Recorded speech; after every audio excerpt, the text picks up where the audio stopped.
Last వీడియోలో error state deduction యొక్క introduction చూసుకున్నాం. ఈ వీడియోలో ఆ ఇంట్రడక్షన్ బేస్ చేసుకొని ప్రాబ్లమ్స్ అనేది చూసుకుందాం. దీంతో ఫస్ట్ ప్రాబ్లం వచ్చేసి for a unit feedback system. Unit feedback system అంటే ఏంది? హెచ్ఆఫ్ఎస్ ఈక్వల్ టు 1 అనేది ఇచ్చింది. యూనిట్ అంటే 1 కదా. The open loop transfer function GFS equal to 10 × s+2 by s² × s+1. Find KP, KV, KA. ఇవి వచ్చేసి పారామీటర్స్ అనమాట. ఎర్రర్ కాన్స్టెంట్స్ అని కూడా అంటాం. The steady state error the input r of s equal to 3/s minus 2/s² plus 3/s³. ఇది r of s ఇచ్చిండు, మనకు g of s ఇచ్చిండు. యూనిట్ ఫీడ్బ్యాక్ అని h of s equal to 1 అని ఇచ్చిండు. మనం ఇవన్నీ ఫైండ్ అవుట్ చేయాలి. కేపీ, కేవీ, కేఏ అనేవి మనం ఫైండ్ అవుట్ చేయాలన్నమాట. ఇప్పుడు గివెన్ g of s అనేది 10 × s+2 by s² × s+1. KP, KV, KA ఇవి వచ్చేసి error constants. r of s అనేది ఇది ఇచ్చిండు. కేపీకి మనకు ఫార్ములా ఏంటంటే limit s → 0 g of s × h of s. H of S అంటే ఏంది? యూనిట్ ఫీడ్బ్యాక్ సిస్టమ్ అన్నాడు కదా క్వశ్చన్లో. అంటే హెచ్ ఆఫ్ ఎస్ అంటే 1 × G of S. Limit s → 0 G of S అంటే ఏంది? 10 × s+2 బై s² × s+1 అనమాట. సబ్స్టిట్యూట్ చేస్తే ఇక్కడ s ఈక్వల్ టు 0 కదా. s ఈక్వల్ టు 0 సబ్స్టిట్యూట్ చేస్తే ఇక్కడ 0 s² అంటే ఇక్కడ 0 చేస్తే 0² అంతా 0 × ఎనీథింగ్ 0 ఇద్ది.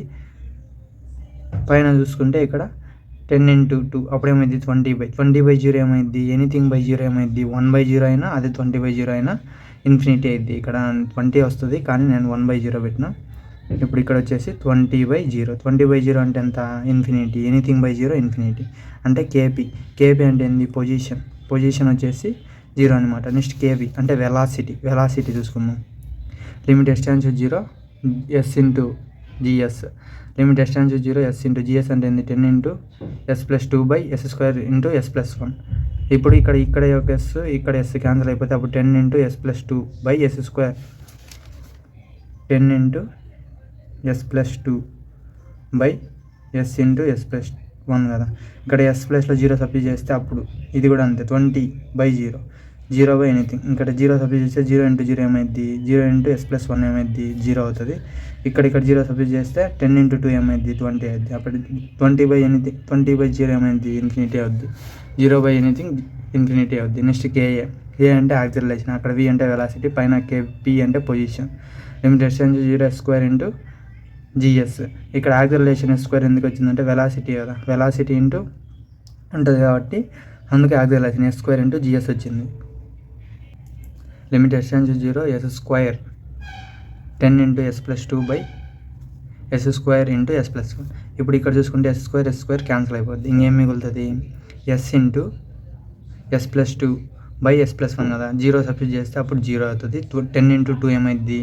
10 × 2 మిగులుతుంది. ఇక్కడ s² క్యాన్సిల్ అయిపోయింది. s ప్లస్లో 0 సబ్స్టిట్యూట్ చేసిన కింద ఏం మిగులుతుంది? ఓన్లీ 1 మిగులుతుంది. 10 × 2 ఎంత? 20. ఇప్పుడు కేఏ కనుక్కున్నాం, కేపీ కనుక్కున్నాం, కేవీ కనుక్కున్నాం. అంటే 3 కనుక్కున్నాం. ఆ రెండు వచ్చేసి ఇన్ఫినిటీ వచ్చింది. ఓన్లీ యాక్సిలరేషన్ వచ్చి 20 వచ్చింది. అంటే కే వాల్యూ మనకు 20 అనమాట. ఇప్పుడు స్టడీ స్టేట్ ఎర్రర్ అనేది మనం ఫైండ్ అవుట్ చేద్దాం. ఈఎస్ఎస్ అంటే steady state error equal to limit s → 0 s × es. మనకు ఫార్ములా వచ్చేసి ఇదనమాట. ఎర్రర్ స్టడీ స్టేట్ ఎర్రర్ కనుక్కునే దానికి ఫార్ములా వచ్చేసి limit s → 0 s × es. es అంటే మనకు ఫార్ములా ఏంది? r of s by 1 + g of s × h of s. Here unit feedback system కాబట్టి h of s equal to 1. E of S equal to ఈ H of S ప్లస్లో 1 substitute చేస్తే అప్పుడు 1 × G of S ఏమైంది? G of S అయితే R of S by 1 + G of S. మనకు R of S అంటే ఏమి ఇచ్చిండు? 3/s minus 2/s² plus 1/s × s³ అనేది ఇచ్చిండు. ఇప్పుడు జీ ఆఫ్ ఎస్ అనేది కూడా ఇచ్చిండు. 10 × s+2 బై s² × s+1 అనేది ఇచ్చిండు. ఇప్పుడు ఈ ఆఫ్ ఎస్ అంటే మనకు ఫార్ములా అయింది R of S by 1 + G of S కదా. హెచ్ ఆఫ్ ఎస్ అనేది 1 కాబట్టి ఇప్పుడు ఆర్ ఆఫ్ ఎస్ తెలుసు, జీ ఆఫ్ ఎస్ తెలుసు. ఇక్కడ సబ్స్టిట్యూట్ చేద్దాం. ఆర్ ఆఫ్ ఎస్ అంటే 3/s minus 2/s² plus 1/s³ అనేది సబ్స్టిట్యూట్ చేసిన. 1 ప్లస్ జీ ఆఫ్ ఎస్ అంటే ఏంది? 10 × s+2 బై s² × s+1 అనేది సబ్స్టిట్యూట్ చేసిన తర్వాత ఇప్పుడు ఇక్కడ చూసుకుంటే చూడండి s/3/s minus 2/s² plus 1/3 × s³. ఇక్కడ ఏంది? ఇప్పుడు ఇక్కడ చూడండి ఎల్సిఎం ఎంత? ఇక్కడ ఇది చూసుకుంటే ఇది ఇక్కడ చేస్తుంది చూడండి. 1 ప్లస్ డినామినేటర్లో వచ్చేసి ఇది ఉంది. ఇది ఇప్పుడు ఎలా ఇక్కడ చూస్తే ఎల్సిఎం వచ్చేసి ఇక్కడ ఏముంది? ఓన్లీ డినామినేటర్లో s² × s+1 ఉంది. క్రాస్ మల్టిప్లికేషన్ చేద్దాం. 1 × s² s+1.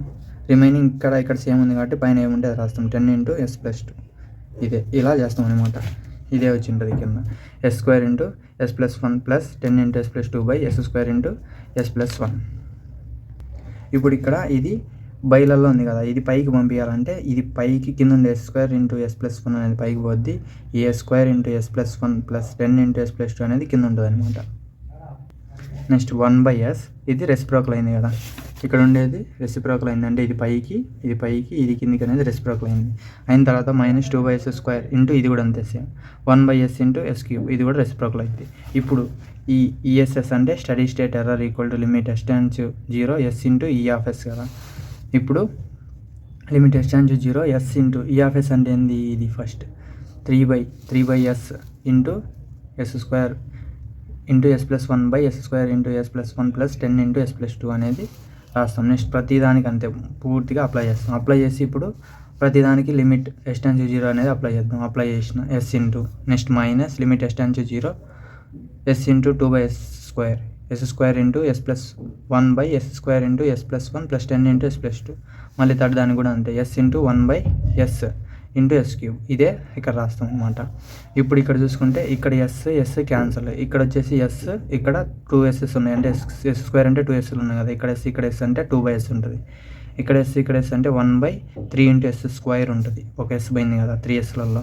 నెక్స్ట్ ఇప్పుడు ఇక్కడ చూసుకుంటే limit S tends 0 3s square, ఇక్కడ ఏం మిగిలింది ఎస్ఎస్ పోతే 3s square into S plus 1/s square into S plus 1 plus 10 into S plus 2 minus limit S tends 0, ఇక్కడ ఒక ఎస్ పోయింది అప్పుడు 2/s ఉంటుంది 2/s S plus 1/s square into S plus 1 plus 10 into S plus 2 అనేది ఇస్తాం. Plus next ఇక్కడ 2sలు పోయినాయి, ఇంకేముంటుంది 1/3s square into S plus 1/s plus 1 plus 10 into S plus 2. ఇప్పుడు ఇక్కడ చూసుకుంటే ఇక్కడ లిమిట్ ఎస్ టెన్స్ 0, ఇక్కడ 0 సబ్స్టిట్యూట్ చేస్తే ఏమవుతుంది 0 ఇంటూ ఎనీథింగ్, ఇక్కడ 0 సబ్స్టిట్యూట్ చేసిన 0 స్క్వేర్ అంతా 0 ఇంటూ ఎనీథింగ్ 0 అవుతుంది. ఇక్కడ కూడా 0 సబ్స్టిట్యూట్ చేస్తే 0 ఇంటూ ఎనీథింగ్ 0 అవుతుంది. ఇక్కడ మటుకు ఓన్లీ అంటే ఎస్ అనేది లేదు కదా, సింగిల్ ఎస్ లేదు కాబట్టి ఇక్కడ సబ్స్టిట్యూట్ చేస్తాం. ఇక్కడ సబ్స్టిట్యూట్ చేస్తే ఏమవుతుంది, ఇక్కడ సబ్స్టిట్యూట్ చేస్తే చూడండి ఏమవుతుందో. ఇప్పుడు ఇక్కడ సబ్స్టిట్యూట్ చేస్తే 1/3 ఉంటుంది into 0 plus 1/0 plus 1 plus 10 into 0 plus 2 1/3 పైన ఏం మిగిలింది 1 0 into anything 0 plus 10 into 2 1/3 into 1/10 into 2 1/3 into 1/20, అప్పుడేమైంది 1/60 అవుతుంది. ఇదే ఇక్కడ ఈఎస్ఎస్ స్టడీ స్టేట్ ఎర్రర్ వచ్చేసి మనకు 1/60. ఈ క్వశ్చన్లో మనం ఫైండ్ అవుట్ చేయమని study state error find out చేసినాం. నెక్స్ట్ ఎర్రర్ కాన్సెప్ట్స్ కూడా మనం ఫైండ్ అవుట్ చేసినాం. This is about this question. Next వీడియోలో నెక్స్ట్ ప్రాబ్లమ్ అనేది ఎక్స్ప్లెయిన్ చేసుకుందాం. Thank you. Please like and subscribe my channel. Thank you.